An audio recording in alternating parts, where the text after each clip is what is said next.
Okay, this is the regularly scheduled town council meeting of Lapel, September 18th, 2025, 7 p.m. Do pledge allegiance first. Pledge allegiance to the flag of the United States of America and to the republic for which it stands, one nation, under God, indivisible, with liberty and justice for all.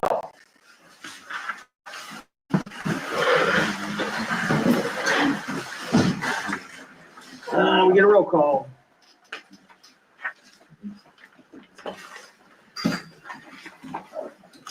Brian Robertson, Here. Lindsay Washmuth, here. Roger Faust, Here. Chad Blake. Here. Okay, we will do public comment and concerns. Please limit your comments to 3 to 5 minutes. Anyone? Yep, I would like to.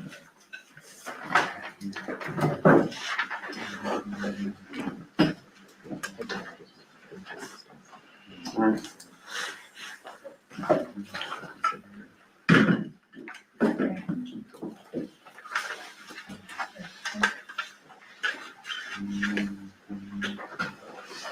No, the plate's recording somewhere.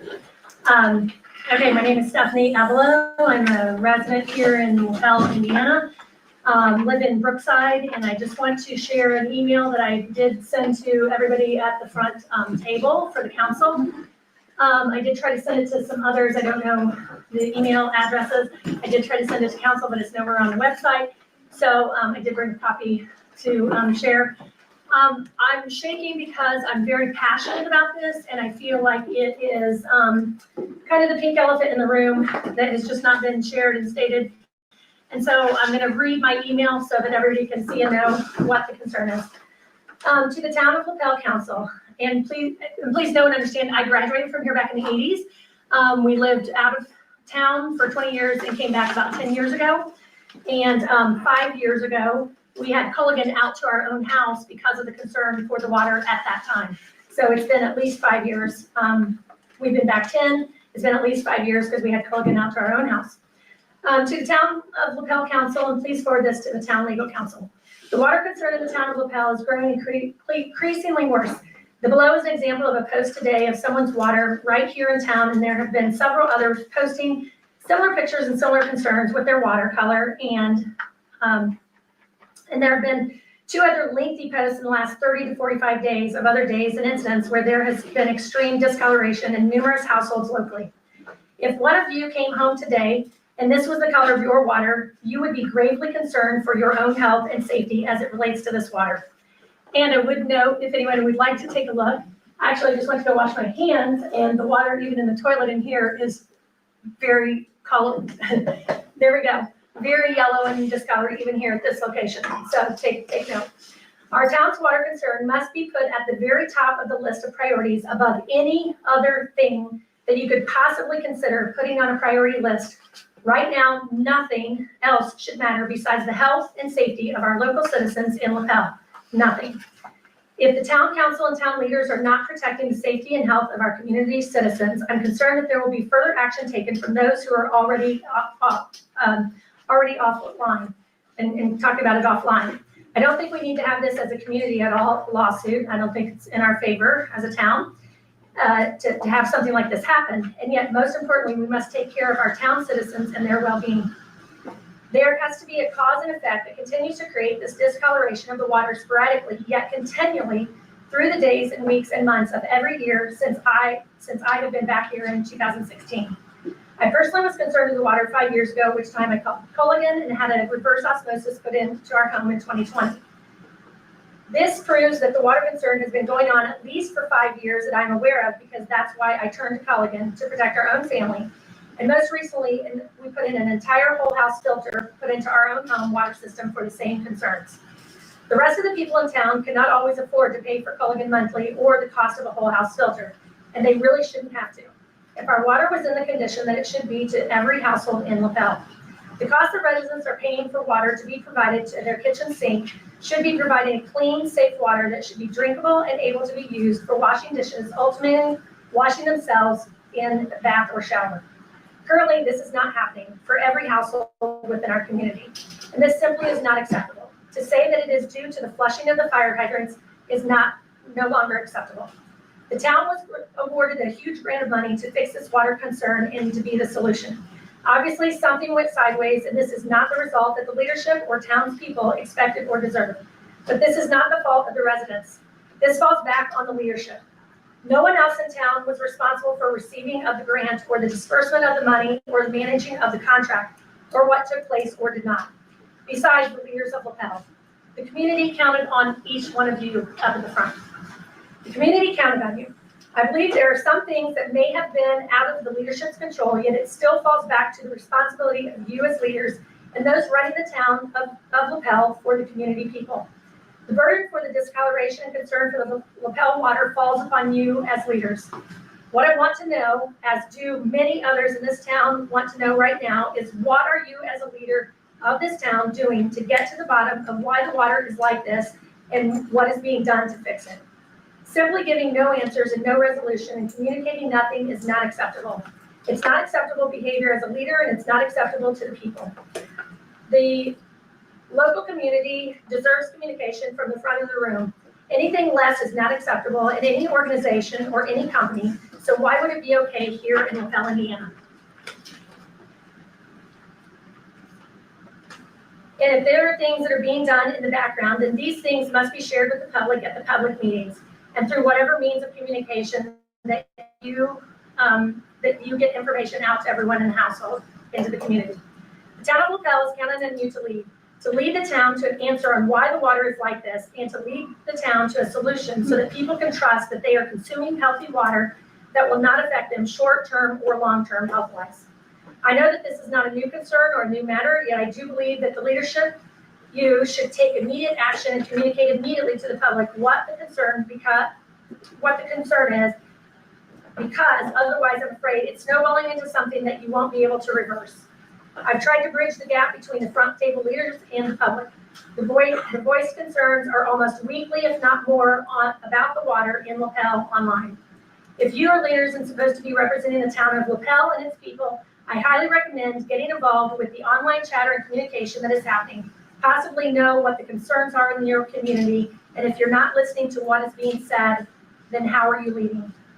How can you truly represent the town of Lapel's people if you do not know or see or hear what their concerns are? And when others have brought concerns to the meetings, they have been shut down in communication and do not feel that they have a voice. Thus, why others have not shown up to the meetings. I share this email tonight with each of you simply because of my concern for this community and my love for it. And in the wake of the tragedy this past week with Charlie Kirk, it is no longer okay for me to sit by and be quiet and not speak up and speak the truth. The truth doesn't always feel good. The truth doesn't always feel good or shared and said, but yet it must be said. You all were voted into uphold a responsibility, and I, along with the community, expect you to lead and lead by example, keeping the best interest of the citizens at heart. The continued concern with the water conditions in Lapel is no longer acceptable for any leader to sit at the front table or side table and not step up and step forward to to find a solution or to first find the cause. The townspeople are counting on you, and God is counting on you to step forward and take action. I do not believe I will make it to this meeting, so I'm going to have somebody read it. I do pray that you as leaders will be compelled to take action and to get to the bottom of what it takes to get a resolution. And if it's now above your knowledge base or skill set collectively as a leadership at this current point in time, then we must go outside of ourselves and our local leadership to find the answer. It's above my skill set and knowledge, thus why I'm seeking answers with other professionals outside of our community. Doing nothing because we don't know is not an option. It's no longer acceptable to let days and weeks and months pass by while community residents experience these water conditions you see in the picture below week after week. Thank you so much, all, for Lapel's health and safety, and as I'm called to be the hands and feet, Suzanne. Thank you. Thank you. We'd just like to know what you're doing to do it. To say that it's the fire hydrants, it's been 3 times in the last 30 days, and it continues to look like this. So there has to be a cause that's causing it. I don't know what the cause is, but it's not just the pipes. Because if it was the pipes, it would be every day like that. and it's not. So there is something that's causing it sporadically, and I don't know what it is, but we need to get to the bottom of it.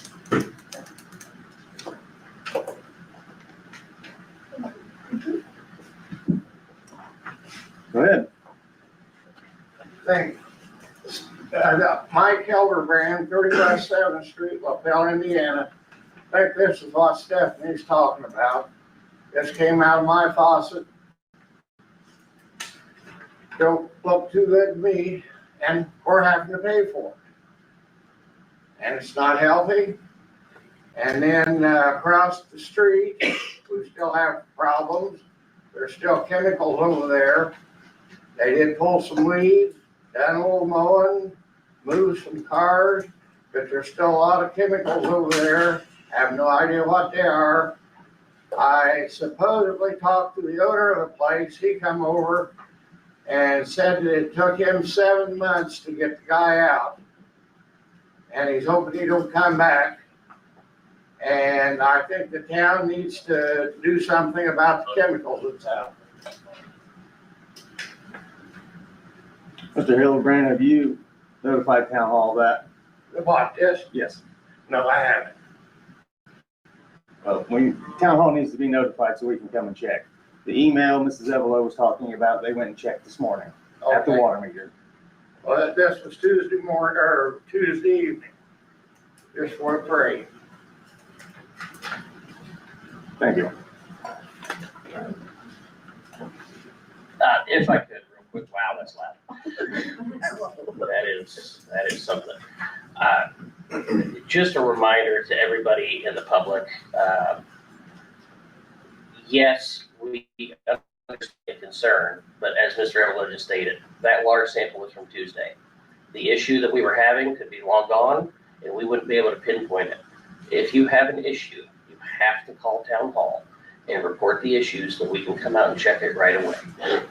Teresa, do we know how many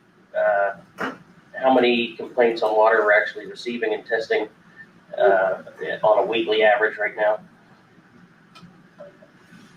I think it had probably been, 2 or 3 weeks before we even had any brown water until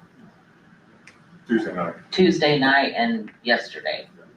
And then today, I think, was there one complaint today? Well, there was no complaints today. 4 today, 4 yesterday, and none today.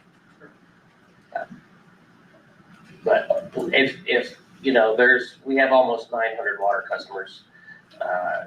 We need to know when and where it's happening. If there is an issue that's isolated to a street, talking about it on Facebook does no good to help us pinpoint the problem. We hire outside engineers to assist us with the water. We have an outside service that comes in and works with our water folks to make sure things are done correctly and that we're following all procedures. All of our testing follows the state standards. Everything, all of our water samples have to get sent to the state. We're on schedule for our water tower to be taken down, cleaned, and serviced. It's not that we're not doing anything, but finding the problem, if it is a pinpoint local problem, is something that we need that information as soon as you can. So if you had a problem Tuesday with your water, we need to know first thing Wednesday so they can come out and check the water at your house. Just help us. Help us try to help you. And we have every complaint that's come in, the utility guys have went out and checked every single one of them.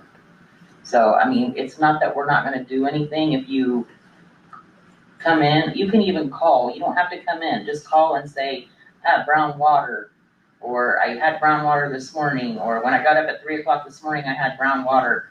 We'll send the guys out there to come check your water. We've done it to everyone who has come in. So I just wanna reiterate that. Can I speak to that process? That's actually why I stood. Go ahead. So right after the last meeting, because I think this is where some of the frustration comes in, and I think this is why the rhetoric continues to get more and more irritated when people are coming up here to talk. After the last meeting, Turn your mic off, the microphone. oh, yes.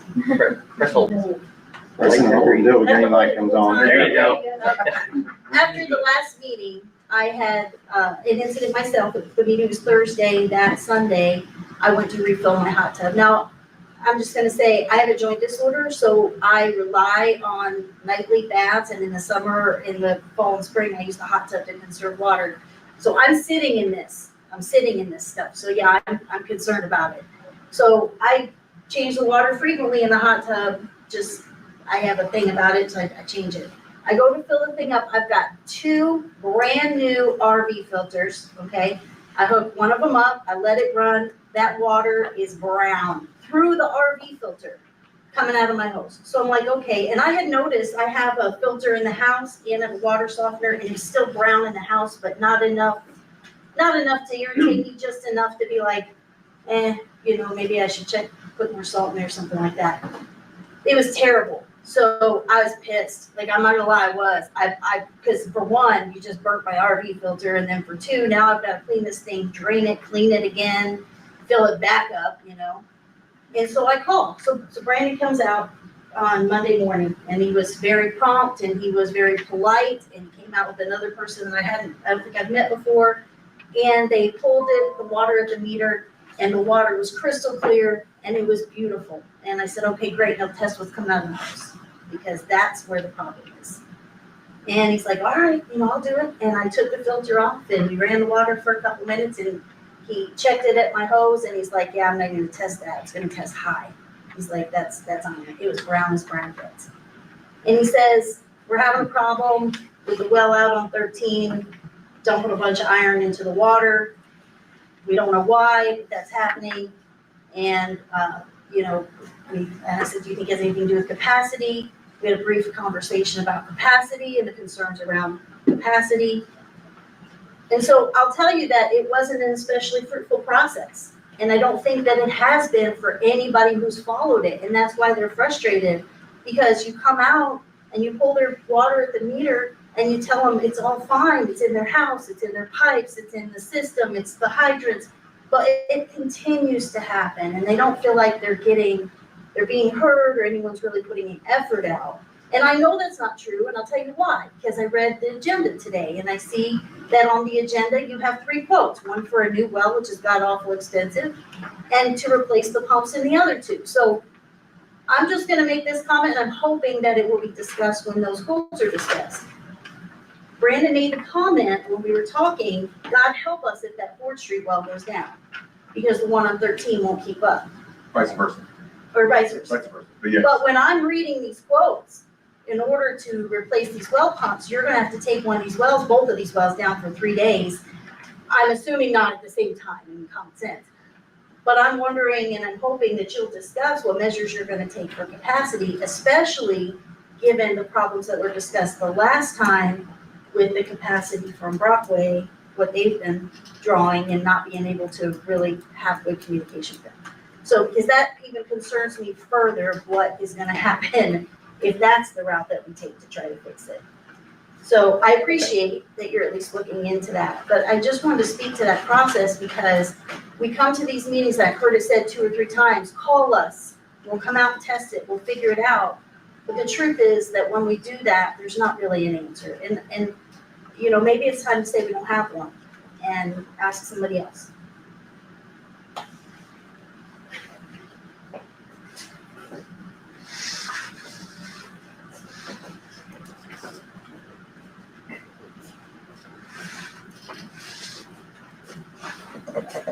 Alicia West.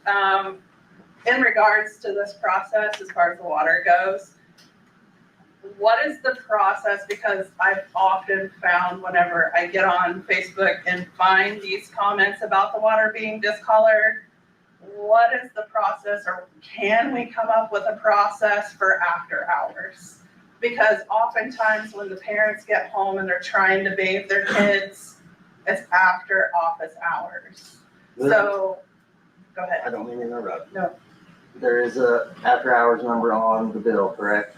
Yeah, there is. The problem with the after hours is unless OP and I are on call, which is only maybe once every 2 or 3 months, the other guys they're not that they couldn't go out and do the testing, but I don't trust them to go out and test your water. Does that make sense? Fair enough. Like they could come back and say, yeah, this is what I tested, but Right. did they do it the right way? Right. And I don't really feel that. And I don't want to be I don't want to be on call all the time, so I don't want to tell her she needs to be on call all the time. So that's where we get into the conflict after hours. So, And I get, yeah, because it is, you're Right. correct. yeah, I mean, it's spot on. I mean, all these parents come home, they're trying to give their kids baths in water that looks like Stony Creek.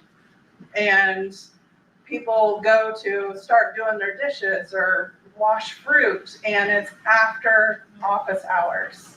And while, yes, it's not fair for Brandon and Opie to be on call 24/7, we have to come up with a better solution for after hours. Just to, do I feel like you guys are trying to solve the problem? Absolutely, I do. I see it, like Christy stated, I do see, you guys are getting quotes, you guys are working, you're trying to come up with a solution, but what can we do after hours for a process? Can we send out a letter saying, if you have bad water, these are the steps you take, A, B, C, and D, and if you don't take these, we can't help you. I don't know how many times I've got on Facebook this week and said, be at the town council meeting this Thursday at 7, like, be there, or don't get on Facebook and complain. It's the same thing over and over. If people are not here, the problem is not going to change because the town council does not know this. And while someone suggested that they need to get on Facebook and monitor the posts, no, they don't. The residents need to come to the meeting. It's not their job to sit on Facebook and monitor Facebook posts. It's the residents' job to come to the meeting, call the town hall, and get involved. But in the meantime, whenever our residents are doing this, then what can we do for after hours? Because after hours seems to be when the posts are popping up, people are complaining, so forth and so on. And to add to the comment last month, send out a letter of some sort or something to just keep the public in communication.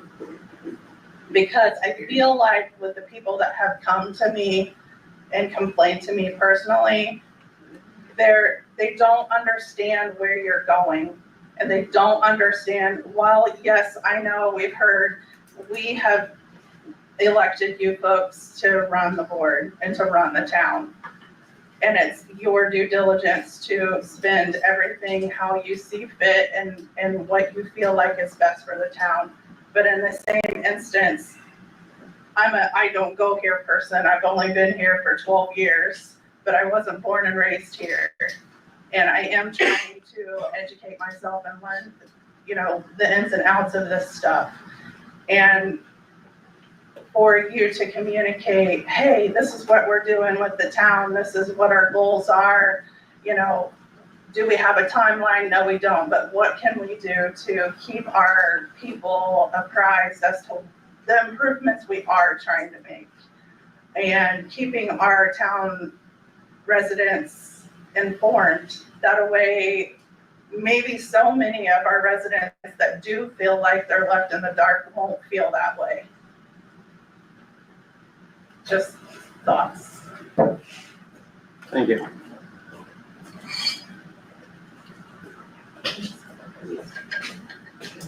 Hello. It's on. Hello. My name's Kelly Walker. I'm the one that made a post last night. Here's the water from 8:30, 9 o'clock last night. And yes, my sons had to have a dirty bath and add a lie to them, tell them, hey, it's just the body wash that mommy did to give you a bath. And after talking to Brandon, because we're on the fire department together, he knew where I lived. This morning he came out, flushed the service line, came out clear water, but this has been an ongoing process, like several residents have mentioned. I agree with some of them about, hey, maybe they should start making a flyer or a mailer out to residents that doesn't have internet capabilities or isn't on Facebook, because I'm surrounded by elderly that are not on Facebook. So all my neighbors had rusty water last night throughout the day. So I believe there is something that needs to be done with this. Maybe the infrastructure that needs to be looked at also with all these new homes and so-called businesses coming in that had expanded or lost the capability of the pumps. I don't know what we're gonna say. Trying to maximize the capabilities of the pumps to service all the residents. But when it comes down to our children taking baths in it and affecting their laundry, because now I've run a load of their laundry and they have to go to school with said room closed, then there's an issue. How is the school monitoring their water issue when the kids are in school? What's going to be the process when January 1 comes around and we have a new fire department, new personnel, and they're going to train at least once a week on these pumps for these hydrants? Are we going to have rusty water every day? Because I know for a fact that department trains more than we do as a volunteer. So issues are going to get a lot worse if these are not addressed and something be happening. But I just feel like something needs to be addressed. Maybe the infrastructure needs to be looked at or something else. And communicating with the residents would be an also, like the one said, having a step, send out a mailer about what steps we can do. Because I'll come tomorrow, go to the town hall and make a complaint about this. That's all I have. Thank you. Anyone else?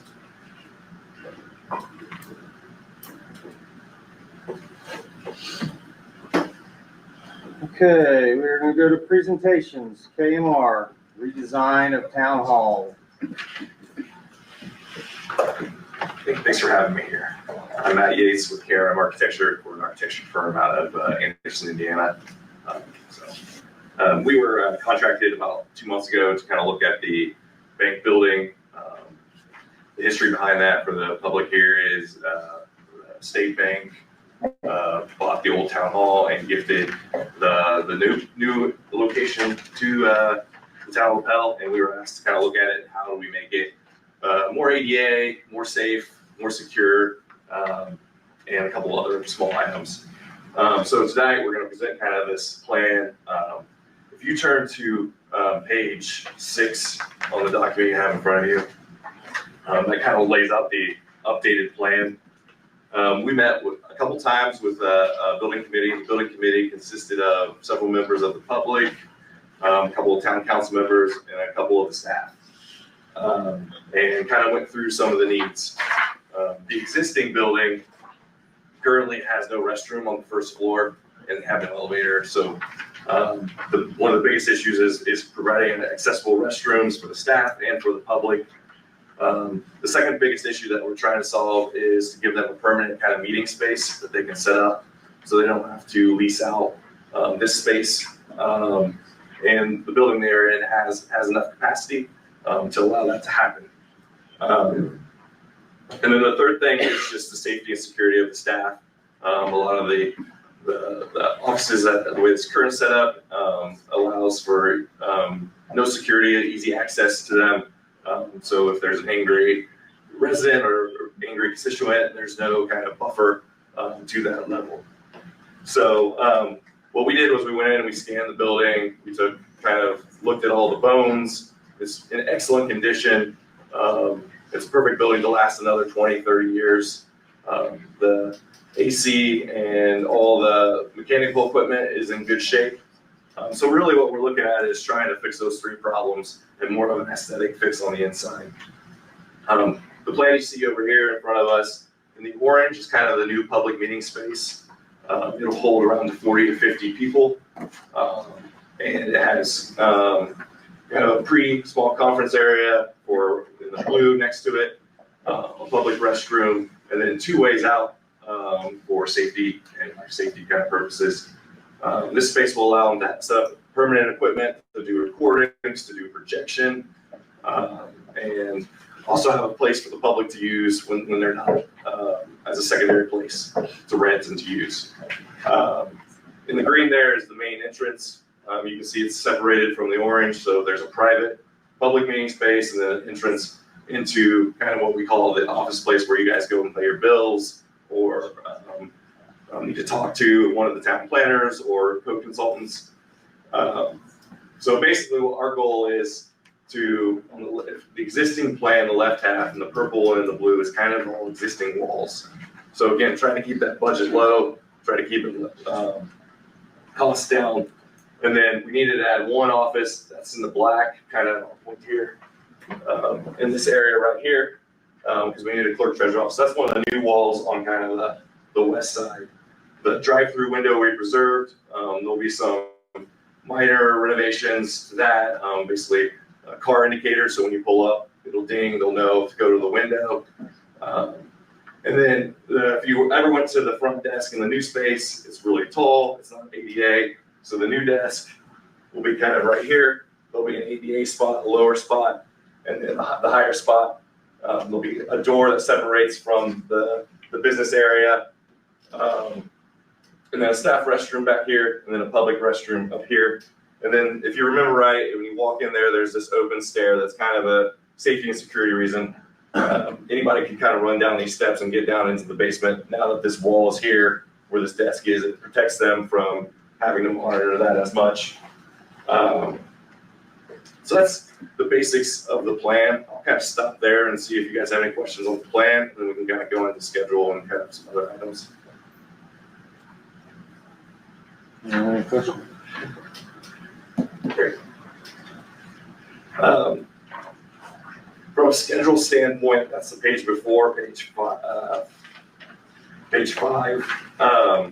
If you were to approve the plan in the next week or so, we could move forward and be ready for construction documents, basically to go out to bid to contractors on November 25th. That would be 2 days before Thanksgiving. They would go out, and then that would give us 4 weeks, 5 weeks to get a bid right before Christmas on December 18th. So we would get public bids from contractors to do the work. And then they could start work basically on January 8th. Approximate construction time would be 4 to 5 months. Those are just timelines, so just think for our standpoint, when you're ready to go, we need about 2 to 3 months to get the work done, to do the construction drawings. In terms of cost, we looked at it, there's a big safe that needs to be removed. We've kind of been looking at the cost for that. That is kind of the big cost, but the cost is around $100 per square foot, which is about where the industry standard is right now. So the estimated renovation cost is right around $435,000. Just to put it in perspective, if you were to build this building today, it'd be about $2 to $2.5 million for the amount of square footage that you have. And that doesn't include your land acquisition cost and your site development cost. So I think you're doing the right thing by renovating this space and using an existing structure. I don't know if there's any questions on schedule or cost, but again, in front of you is kind of the information for you guys to debate and weigh in on. And I will stop there. I'll try to make it short and sweet. Does anybody on the council have any questions? How is this going to interrupt like the daily operation of the office during renovation? Sure. So that's kind of the strategy behind what we did, was leaving that west side allows them to kind of move into that west side and close off and sanction off that right side and fully function while they're building that and then finish up. So we would build this desk area probably first, and while keeping this strategically open, and then come in, close this off, build this off, and everyone's still functioning over here while we're addressing that. We also debated, I think there's a scenario where you could go ahead and remove the safe, and without, right, whenever you want as a separate contract. And get that completed and done without probably much disruption either because of where it's located and with the way the offices sit.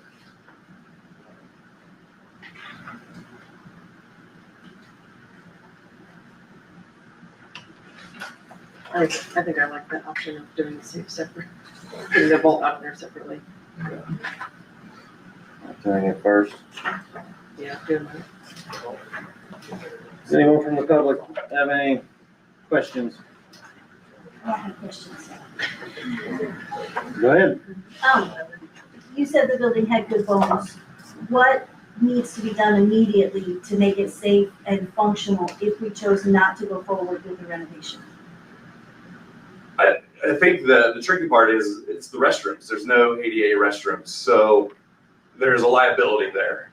And so rectifying that would need to be first priority. So there would have to be some form of acknowledgement of how to do that. And I think that there's probably a strategy to where you could do an accessible restroom without doing the rest of this. The reason that I'm asking this is given the reorganization that you're getting ready to try to do, does it make sense to do a $500,000 renovation right now when through that, my understanding, and correct me if I'm wrong, that through that organization, it would be determined if this would even be the location that would be the primary town hall or point of business. I mean, does it make sense to spend that kind of money right now?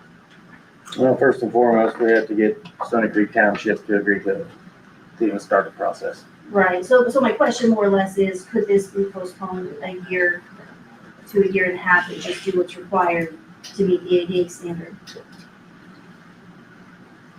That's a good question. One, just a quick clarification on that for the modernization of local government is the technical term for that process. The town of Lapel still exists and would be the seat of the expanded town of Lapel. Okay. So that it would still be town hall.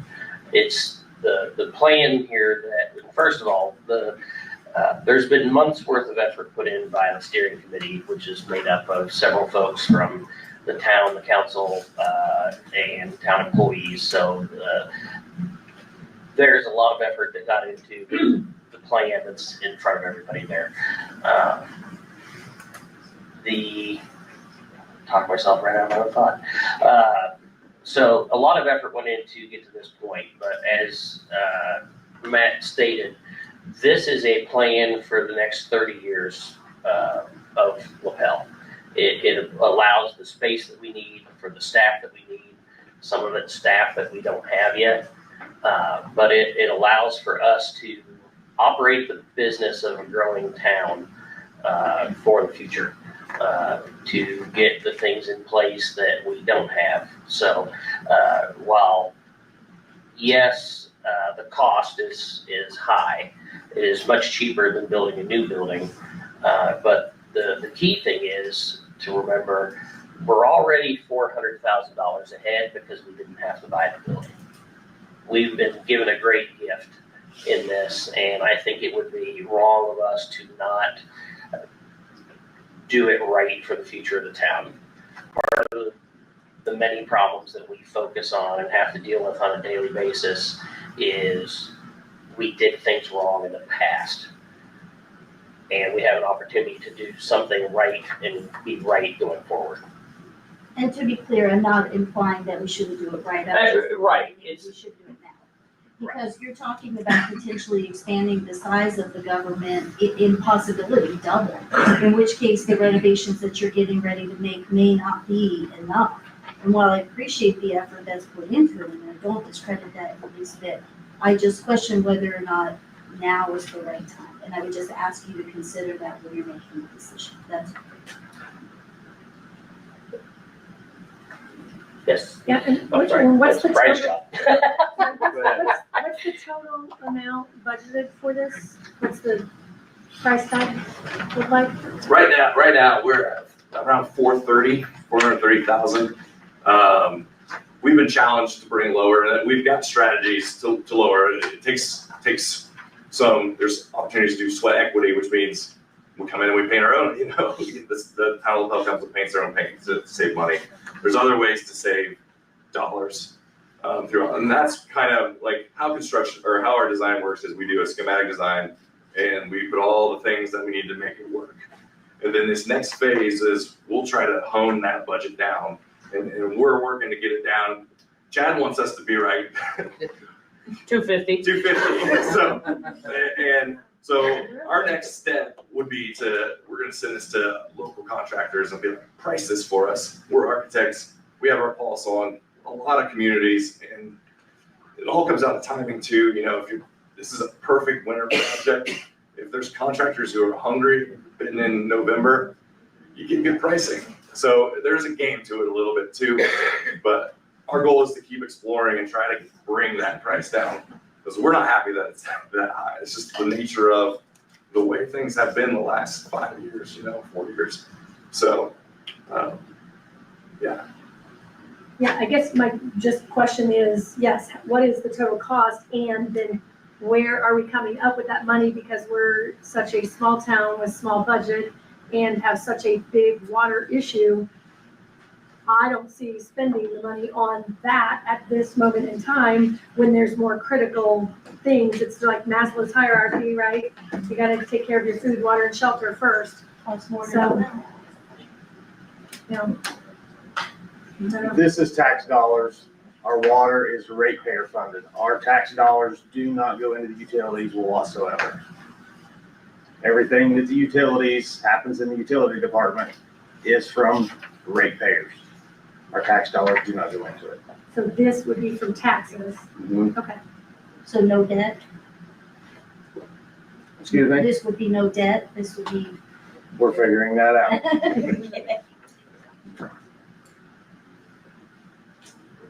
Yeah, so these costs that you put on this so far, or what your estimates are, that's only for the remodeling portion. It does not include any furniture, any other infrastructure type things that might need to be done to the building?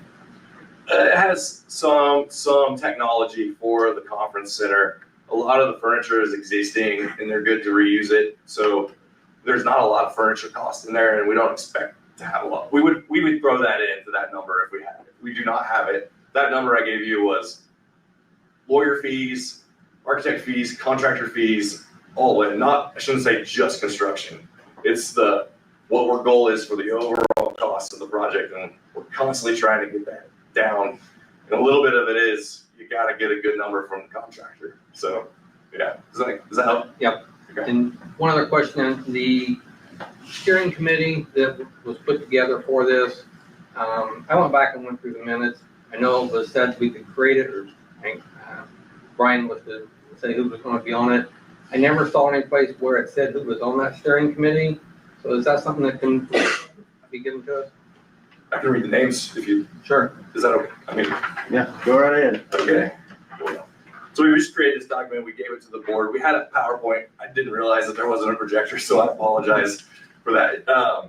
Teresa Rutherford, clerk treasurer, Chad Blake, Lindsay Washman, all right, John Buffington, Diane Pressler, Alicia West, and then myself, and then another architect that I work with named Kyle Schwinn. So we're kind of the core group, and we met 3 times basically, 2 times as that group, and then 1 time prior to when we walked through the building and kind of did the assessment.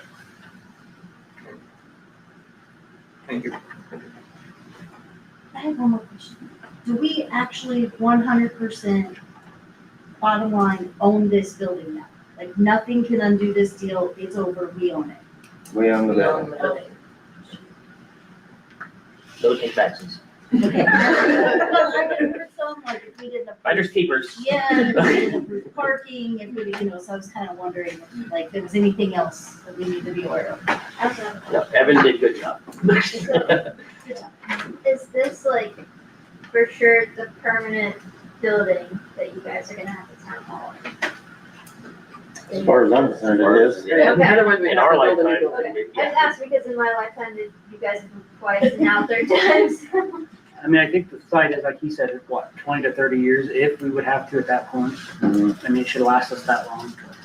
Maybe longer, but, right, depending on, And that's just with the space upstairs. There's still an entire basement that hasn't been touched. So why is the, It's it's one of those 1980s vaults that you'd see on like the Dukes of Hazzard bus hog gets locked in the vault. He's like, I'm running out of air. It's that vault. Yeah, it's basically 12 inches of concrete surrounded ceiling, floor, wall. We just need to take out 2 of the walls to get it open to allow them. When you put somebody in a vault with that thick concrete, you can't get cell, you can't get internet, wireless internet. So for the long term, it's better to just get that thing out and open the building up. Even if you decide 20 years from now, 30 years to resell it, it helps to resell a little bit of having this open floor plan.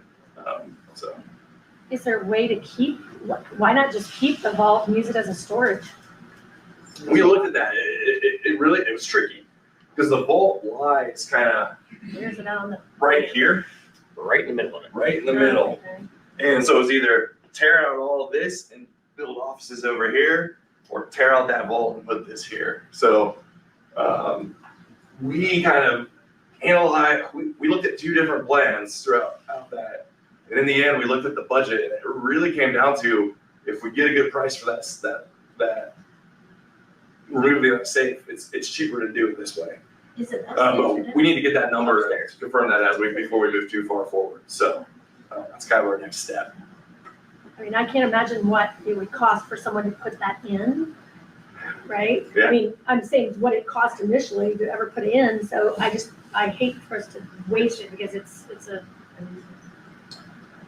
We just- So it's only ever able to be used for a bank, really, right? That Correct. vault? Yeah. And legally, that can no longer be used as a bank. There are covenants now against it. That was part of the deal. So it's useless. Right, I mean, if that comes back at 100,000 to take it out, we'll probably just but I'm talking like if we can afford it. if you have to keep records or paper records and things like that, it goes in there and. There's an entire The whole storage basement. area in the basement, yeah. Can you not take the door off and make it a hell of a tornado shelter? That's what I'm saying, it's. We have a full-size basement. We have one room that goes under where the offices would be left on the left-hand side. It has nothing in it, absolutely nothing in it. We have another whole room with all these shelves they left. There's 2 rows of shelves down there, 3 rows, 2.5 on each, and it's on each side, and we've only used one side of one. I mean, we went from storing everything in a vault before to, we now have room to store all the stuff that the State Board of Accounts loves for you to keep for 99 years. Because they do. If it would be helpful, we could, if there's a way, we have a link that you can walk through the whole building. So, and you can kind of see for yourself. It's really cool. I don't mind sharing that link if there's a way to do it. If you'll send me, do I have that link in an email? I'll Resend resend it to me, Yeah. and then I'll post it to our website. I'll have Daniel post it on our website. Curious. We just removed the vault, got a price to remove the vault at the state bank, and it was bigger. So it was right around, I think it was around 45,000 to take it out. So we're guessing right around 35,000 to take this thing out. But we want to get those guys who are moving that one over there to give us a price to remove that one. So. Logistically, just because I'm curious, because it sounds like the basement's not gonna have much use, I'm assuming because of the stairs. But, is that something you foresee that we could use as a community tornado shelter when we have situations like April, we had in April where that particular location sits smack dab up against a development where people don't have basements? There's all kinds of uses for that space. It's wide open space right now. So I suggested a roller derby team. Nobody's liked it. I like that.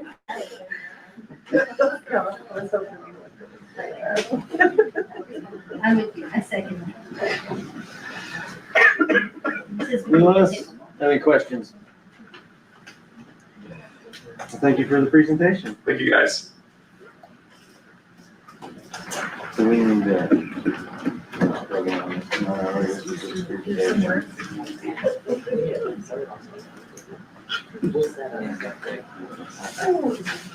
We're moving on to new business, the Inglewood PUD.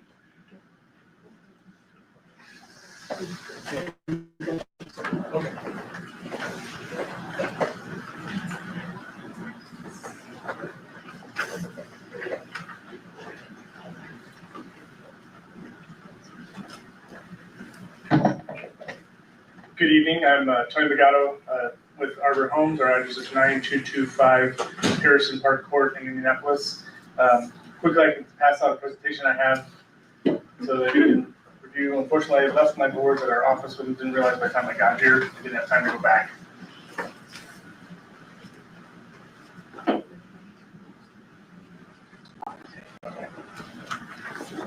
Thank you.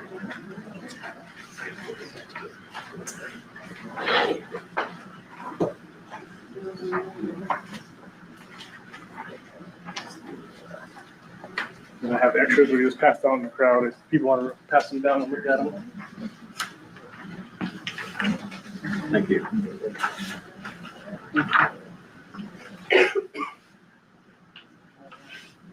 And let's keep rolling, pass them down. So, good evening, again, Tony Legato with Arbor Homes. Thank you for your time. And first, I want to just thank staff. Marcel, it's been great to work with, and it's been several months in the process and in the time being, so I know we put a lot of time with them. And again, with Arbor Homes, we're a local builder that's been in the Indianapolis market for over 30 years. We are a production builder, but we offer customization. And on that second page of the intro slide, you'll see just quickly cover just some of the local reviews we've had from customers who really appreciate our homes and have been happy. So with Arbor, you get to come in and pick your own, you get to pick your own lot as well as your own floor plan and other options that other builders don't tend to offer when they're considered more like a spec builder. These ones are homeowners come in, work with our sales team, and get to design portions of their home on their own. The property is approximately 25 plus acres, and it's on the south side of State Road 32, just west of South 900 West, across the street from Lapel High School. It's currently vacant and zoned agriculture and designated as commercial in the comprehensive plan.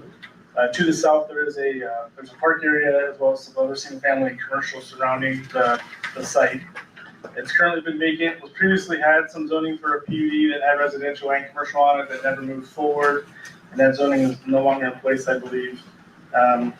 So there was an attempt to do single-family there once, and they were like 15-foot wide homes with one-car garages, so more dense in that portion of the property, but it had commercial as well. This proposal is to do a planned unit development with R2 being the base zoning, just to have an underlying zoning district that our plan falls to. With this site, we're proposing it would have 72 homes, with the lots being 56 foot wide. On the concept plan page, you'll see some red arrows that are pointing to the main access to the site. So you have access coming in off of State Road 32, as well as County Road 900. Those would be stop controlled access points. The current open space, it's a very tight site, so it's really provided just like a loop kind of main roadway. So our open space just comes in about 12% with 3.1 acres. We've provided walking paths, sidewalks, and providing a playground amenity area that you would see as you come in from the entrance on State Road 32. So that not yellow color lot, it's like a slight grayish green, I guess. That's like the amenity area, the gazebo, so that would be overlooking the pond and a focal feature when you drive into the community. On the next concept plan page, I highlighted there the different connectivities shown. So there would be a 10-foot wide asphalt path that's shown in red that runs across the perimeter of the site. We did end up carrying it through at the northeast corner into our community because that corner on State Road 32 is commercial today. So without that being developed, there would be no pedestrian connection there. So we brought the trail into our site that if people were walking on State Road 32 in front of the development, if it's approved, they'd be able to continue without having to walk down the street. Again, to come in through behind the commercial development, and then that red trail, the 10-foot wide path would continue south on County Road 900. The blue lines shown are the internal sidewalks, those would be 5-foot wide. And then to the south, we've provided 2 connective trails that are 8-foot wide, most likely asphalt to the park, so that our residents have access to the park as well as our own amenity area that's shown. On the next page, you'll see some examples of the homes that we would be building. This is our traditional arbor product. So we have 4 different lines of homes, and arbor is the one that's been the main focal point and that we're currently building within, or have built within Lapel.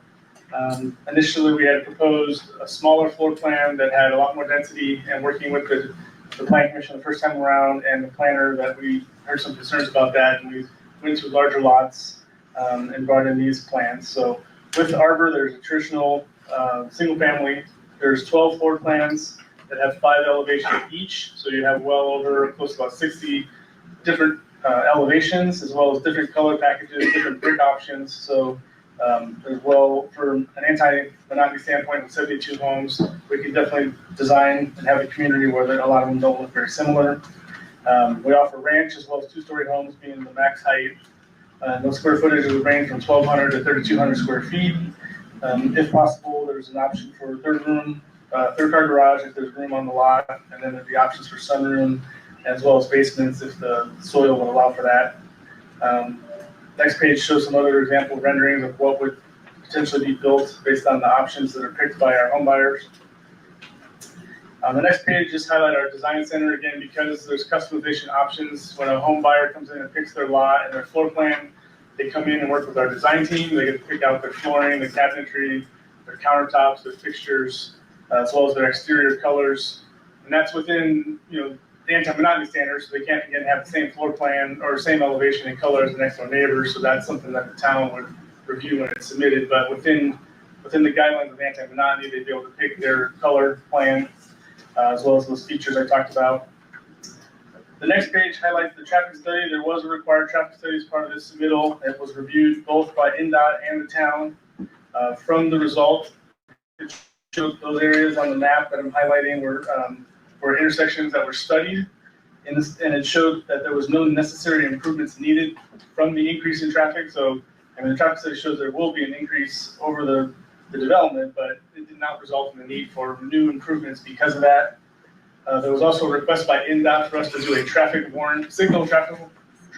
signal warrant analysis at the intersection where the high school is, to see if a signal would be needed, and that also showed no need for a signal there. So the only improvements that our traffic study shows is that we would have improvements into our community to alleviate any traffic from cars entering and exiting the community. So you have XL and decel lanes, as well as stop control at those 2 points that I highlighted earlier. Again, no traffic signal was needed from the study. So in conclusion is my next page. There was a discussion of the planning commission as well as staff in the staff report about the comprehensive plan. It does currently show commercial being the use that's proposed in the long-term plan. But under state law, the town council only has to give due regard to the comp plan. It doesn't have to follow it exactly. Plans change, and so you don't have to go by that if you choose not to. But there's some other discussion about small town growth, and we felt, as well as the planner, that this was consistent with those portions of the comp plan, and that maybe commercial may not be the best fit given the close proximity to the school, as well as some of the other services. Because with the concerns of being traffic that we've heard from the residential, commercial would bring even more traffic. So from our standpoint, from at least a traffic standpoint, we feel that this is more favorable than that. And again, being close to school, this is a place where families could even walk to and have close access to schools, which tends to be a good land use decision from my experience. We do have staff recommendation and support. Last month, we did present to the planning commission, went through the public hearing. There was quite a bit of questions that I answered. And then there was a motion for an unfavorable recommendation that passed on a 4-1 vote. So we are asking for council to support this recommendation, though, as well as staff and their staff report. I'm available for any questions. When was the traffic study conducted? It was back this summer, So, like June, I believe. Well, I have the date here. So you clearly need to go out and watch traffic over there on that road any morning or afternoon. Yes, saying you. Actually, 2 years ago, when the property owner first approached on this, they were told in no uncertain terms that any traffic outlet onto Cascade Boulevard would not be favorable due to the high flow of traffic with the school. Over 38% of the kids that attend our school are brought in by parents from outside the district. So traffic on that road is absolutely atrocious every morning and every afternoon. So the original suggestion that was made was putting a roundabout at the corner of Vine and 200, and that no traffic would dump out onto 925. Was that ever communicated to you all? I just want to make a quick correction there. The traffic study was conducted during a typical school day in May 2025. Okay. So it was during a school day.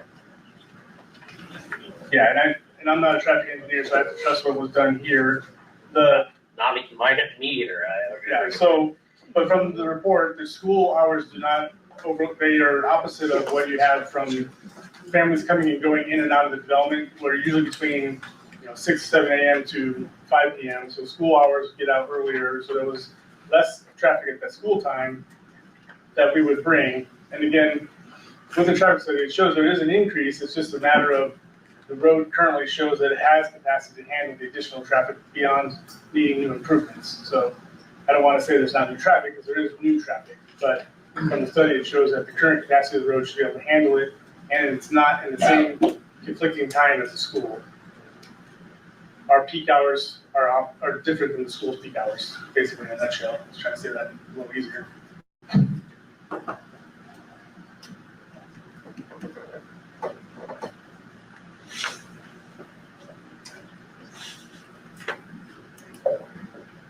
My concerns here are the standards in this PUD. Marcellus, can you go over what they're asking for that falls below our normal standards? Certainly.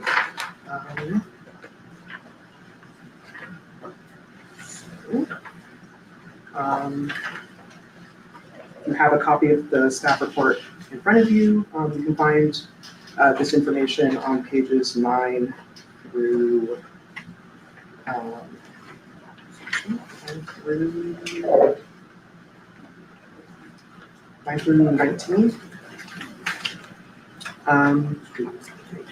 And just from memory, lot size, reduction in lot size, architectural standards. Yes. Did they meet the green space? So with lot size, we're seeing a smaller lot area and a narrower minimum lot width.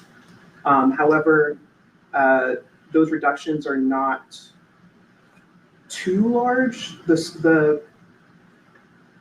Particularly with lot width, you probably wouldn't notice the difference. With the interior planting requirements, there are not required as many trees, not required as many as many shrubs are as required on each lot. We also have reductions, a change in the buffer requirements, basically reducing buffers to a maximum of 10 feet. There would be, normally the code does not include buffers and retention ponds in the open space requirements. This PD ordinance is asking to allow buffers and retention ponds to be included in the open space requirements, which is how they're kind of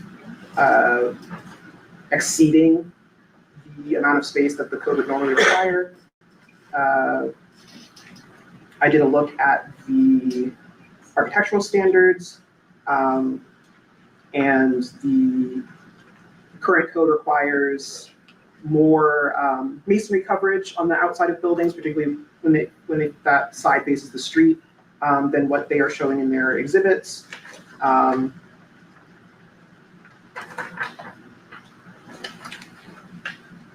The current code for the R2 district also requires that residential plans meet a minimum score of 15 according to an architectural standards table located in the code. Whereas looking at the illustrative exhibit, scores are range between 6 and 13, and the average score is about 9. So none of the homes in the exhibit meet that 15-point requirement.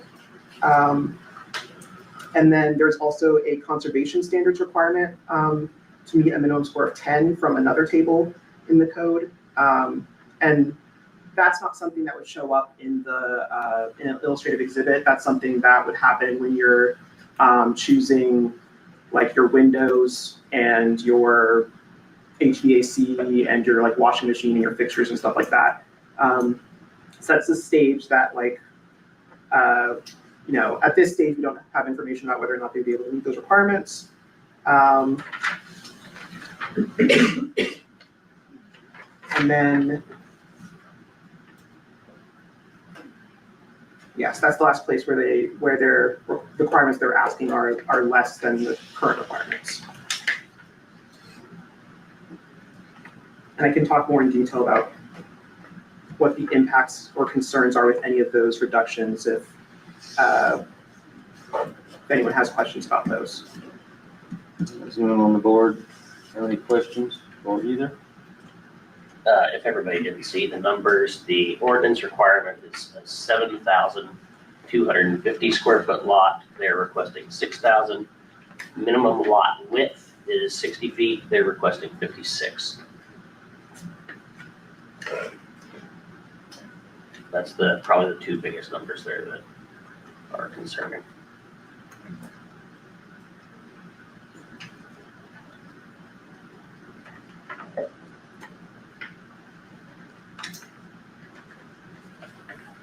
Everything else is aesthetic, like basically like Marcel said.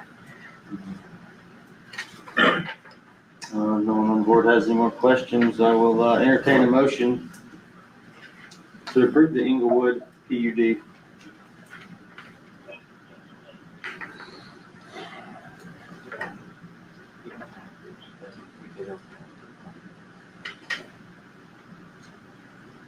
Not a public hearing, is it? Yeah. Planning.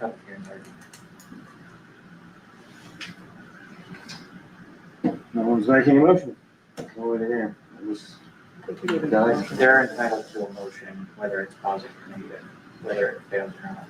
Okay, I will make a motion to approve the Inglewood PUD. No, you can make a motion to deny if you wish to make a motion to deny. I'll make a motion to deny the changing of zone from general commercial to residential planned unit development from the 25 acres. I'll second.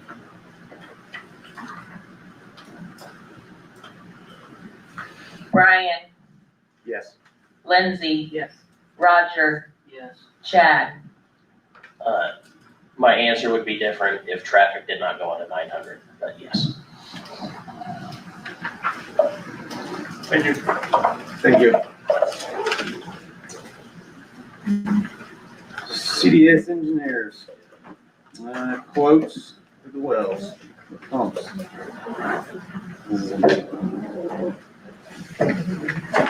All right, good evening. Had several quotes, been working with Gary.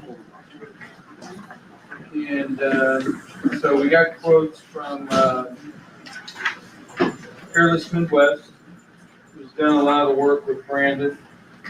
We're looking at the 4th Street and Steroid 13.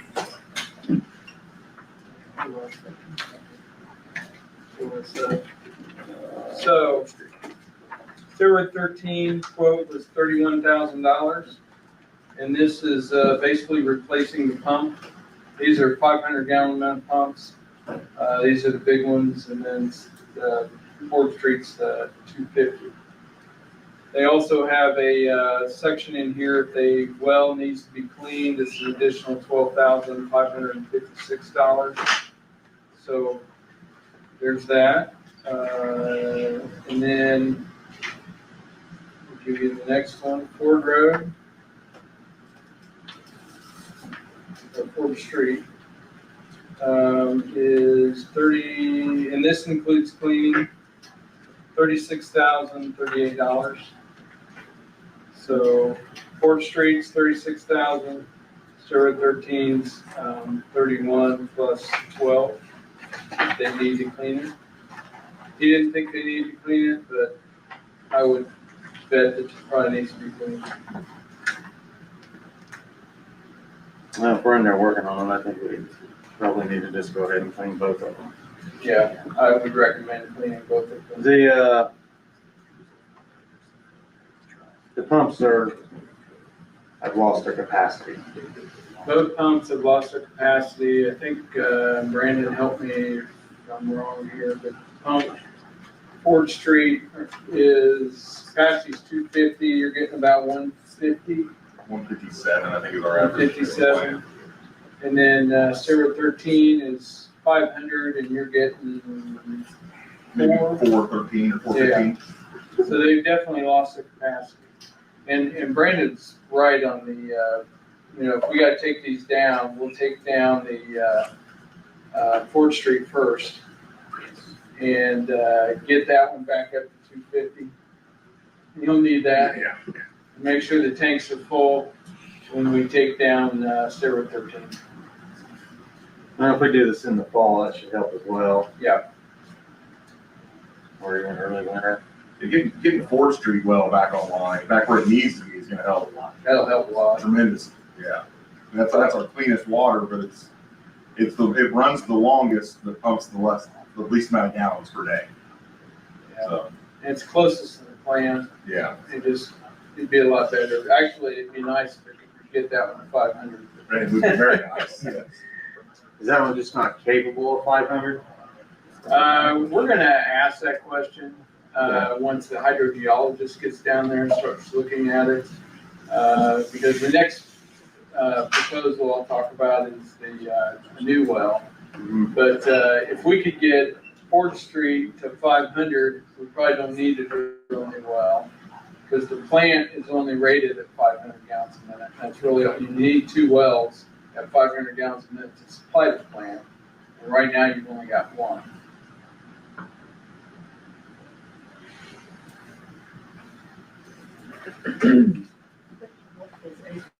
The board have any questions? How old are the current pumps? Yeah, I know they were serviced 5 I years think I've ago. got that I information. don't have. Hold on a second.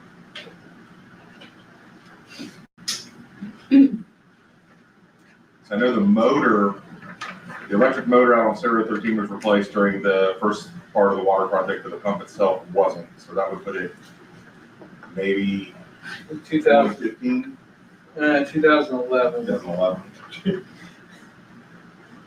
No, I'm sorry, 2019, Ford Street.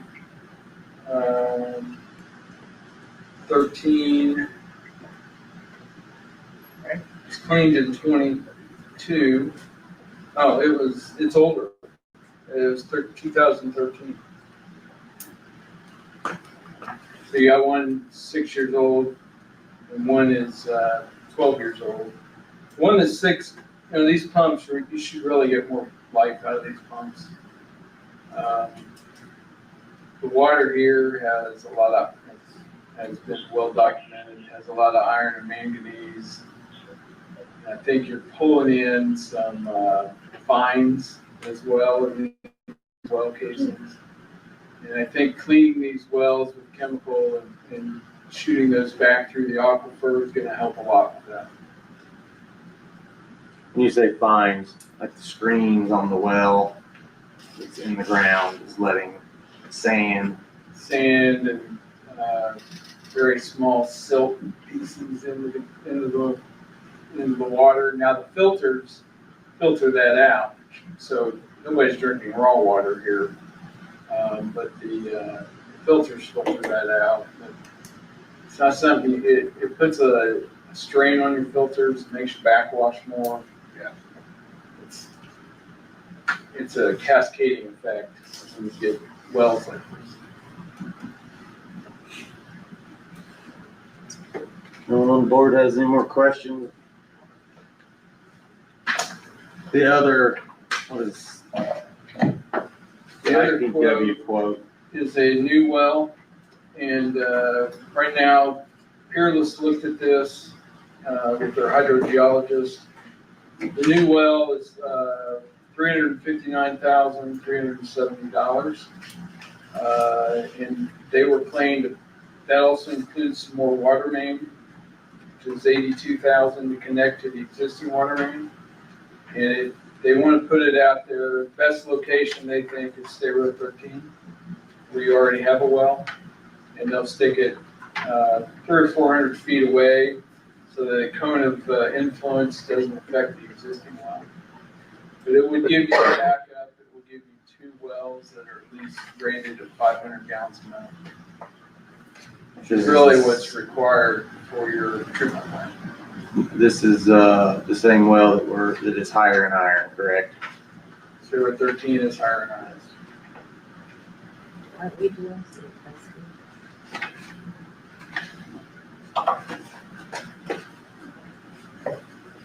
Which well does it Rockaway pull from? It pulls from the water tower. Oh, okay. Thank you.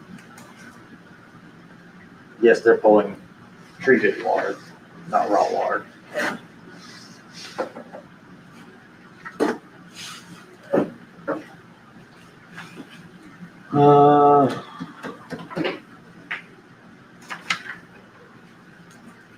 I'll make a motion to accept both the State Road 13 well inspection and pump replacement. I would like to go ahead and add cleaning to that well. Okay. Go ahead. I'll make another motion for the other one. I'll second that.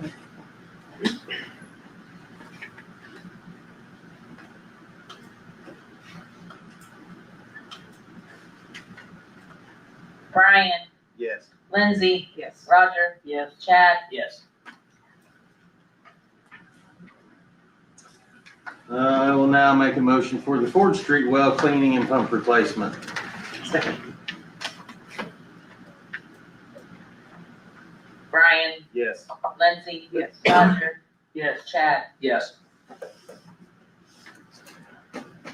I would like to wait on the new well and see what the cleaning does as far as our gallons per minute.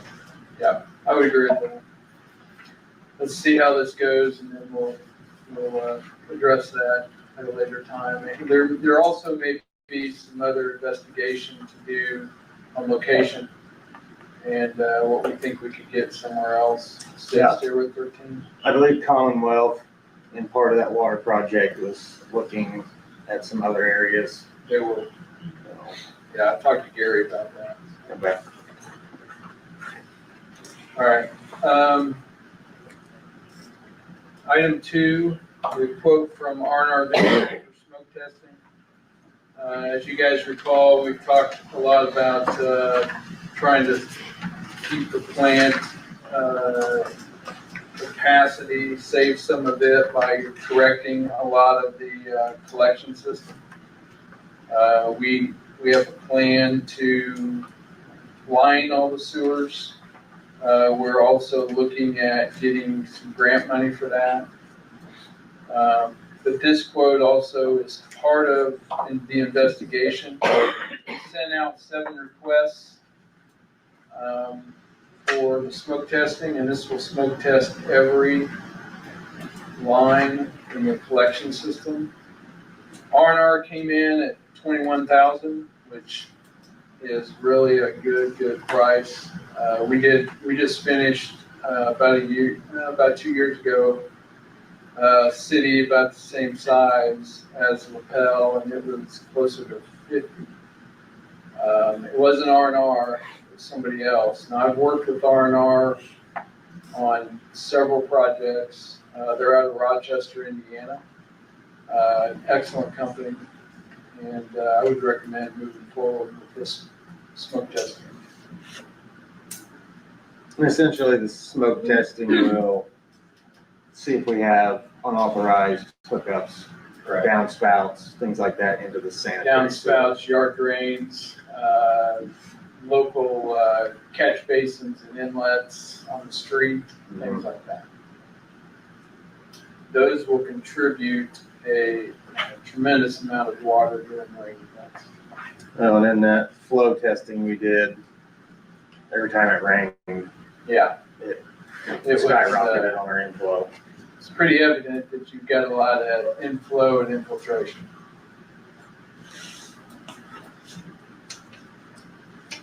I'll entertain a motion to accept the bid for smoke testing. I make the motion to approve the smoke testing. I'll second. Brian, Yes. Lindsay, Yes. Roger, Yes. Chad, Yes. All right, number 3, the last thing I've got on my list, ordinance for gas utility sale to citizens. We've gone through the appraisal process, we've gone through public hearings. This will be the first read only on the ordinance, and then in October board meeting will be the second read, and then you'll take a vote.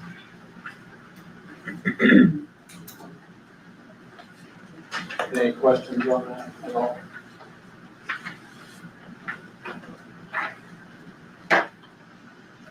I do not. Is anybody else on the board? We're good. I don't need to read this. Just by title. Ordinance 2025-3, an ordinance of the town of Lapel, Madison County, Indiana, approving the sale of the town's gas utility asset.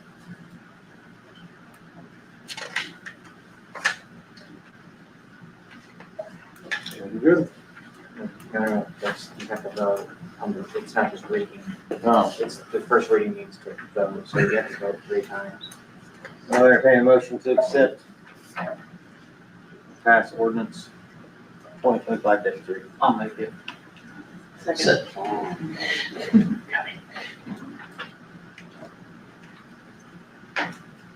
Brian, Yes. Lindsay, Yes. Roger, Yes. Chad. Yes.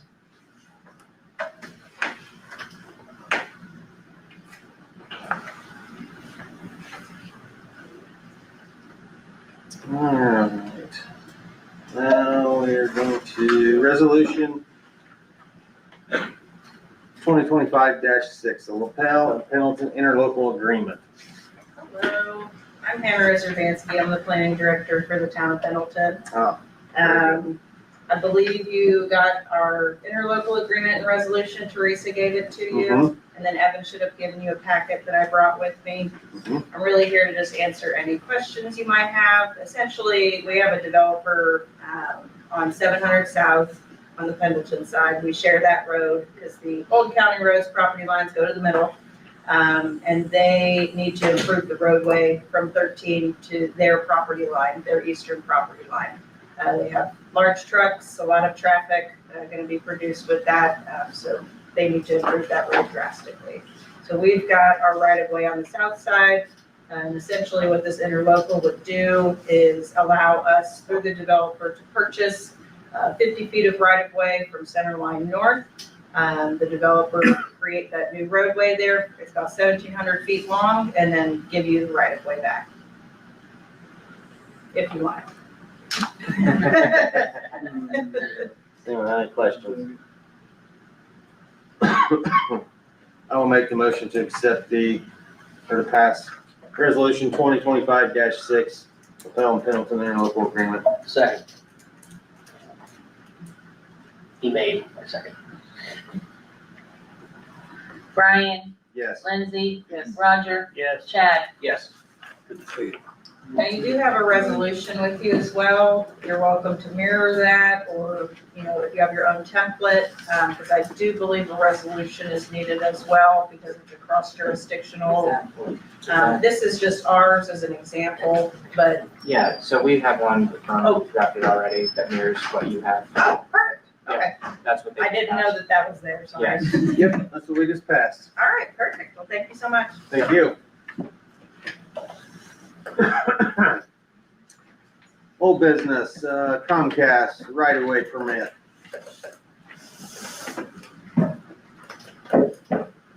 Hey, good evening. My name is Kyle McKenzie, construction manager for Comcast. Full disclosure, we understand that this is being tabled tonight. The reason I'm here is just kind of explain a little bit about our project and answer any questions you guys may have. So to start this off, we did partner with the state through their NLC program, Next Level Connections, which means underserved homes in rural communities were identified as grant homes to build out to. So we did win this bid for Lapel to build fiber optic network. And this is about a $1.6 million project looking to serve 1,021 homes in Lapel and the greater surrounding areas. It's about 6.8 miles of build. A lot of that will be underground, about 85%, and that's due to Duke.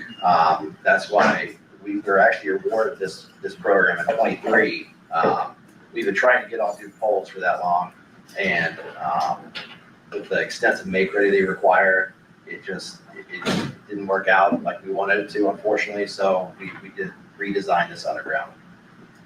You guys did see the permits, I believe. You've looked through them. I know there are some outstanding issues. I believe we have a call tomorrow to discuss further. Like I said, I'm just here to answer any construction-related questions you may have. I don't have any questions, but I was also on phone calls quite a bit today about this. Some of the issues were we didn't want pedestals. We wanted flush mount boxes in the ground. We do not have our right-of-way fee schedule yet. They are willing to do it contractually and pay us our fees that will be potentially approved later this year. Locates,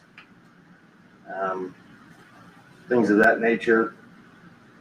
And the biggest thing was timeline on construction, and us being able to manage having someone overseeing the crews. Well, it's not just overseeing the crews, but also instead of having multiple crews here, one body is handling it, right?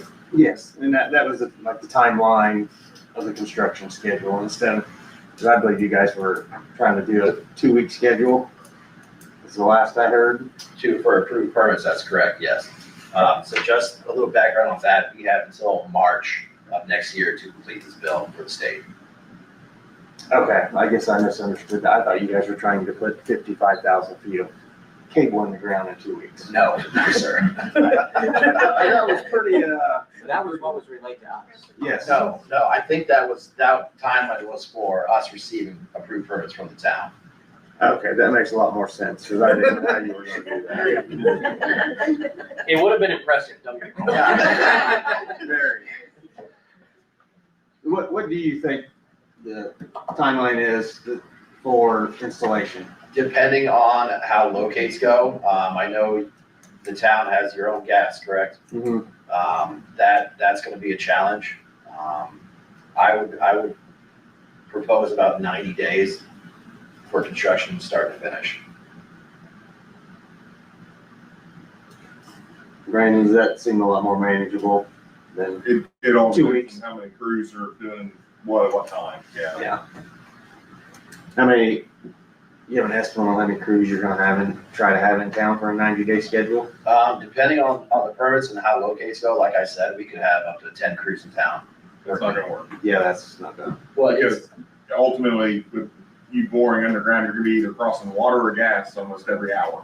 Yeah. Right? So I've gotta have a person there to watch you cross water or gas every time you cross it. Right. So it's. We don't have 10 people. Yeah, that's where we get in the conflict of manpower and personnel. Okay. Yeah.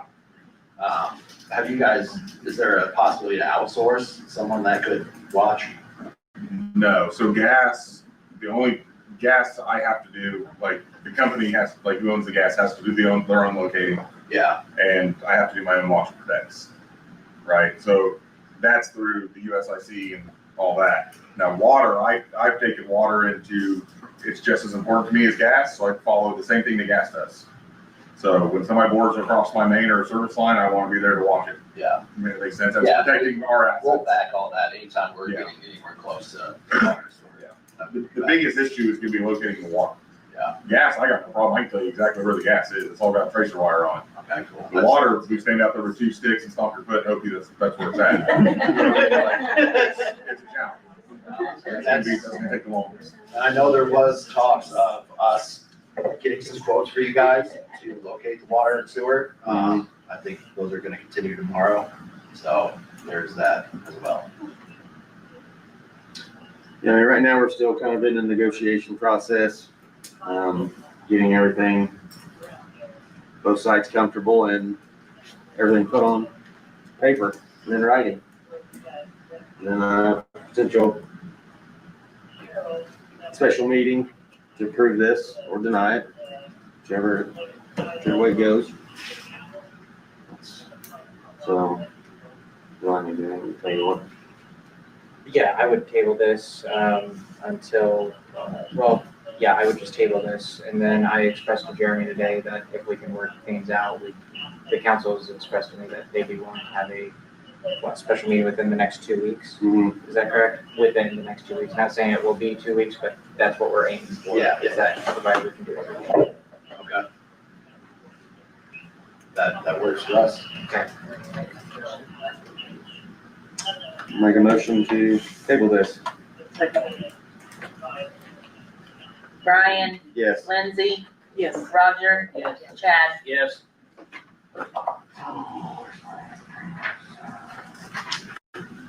And really quick, just before I leave, you guys should each have my card in front of you. So if you have any questions when construction starts, any issues with the construction, feel free to give me a call or email me. Thank you. Thank you. This time, we will close the regular town council meeting and open a public hearing for the budget.